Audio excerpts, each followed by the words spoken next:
ଗୋପାଳପୁର ନିର୍ବାଚନ ମଣ୍ଡଳୀ ଅନ୍ତର୍ଗତ ଚାନ୍ଦରପୁର ଗ୍ରାମରେ ଆରମ୍ଭ ହୋଇଯାଇଛି ଜଗଜ୍ଜନନୀ ମା କଲ୍ୟାଣୀଙ୍କ 10 ଦିନ ବ୍ୟାପୀ ଯାତ୍ରା।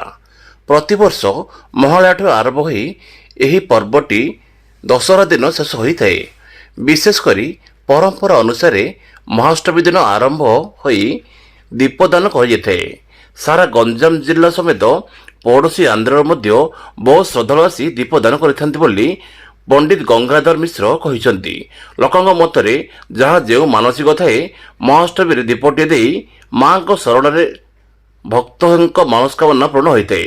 ତେଣୁ ଆବାଳ ବୃଦ୍ଧ ବନିତା ମହିଳାମାନେ ଏହି ଦୀପଦାନରେ ସାମିଲ ହୁଅନ୍ତି। ଗ୍ରାମର ମଧ୍ୟଭାଗରେ ଦଳୁଆସ୍ଥାୟୀ ସ୍ଥିତ ଅସ୍ଥାୟୀ ମଣ୍ଡପରେ ମାଙ୍କ ପୂଜା ପାଇଥାନ୍ତି।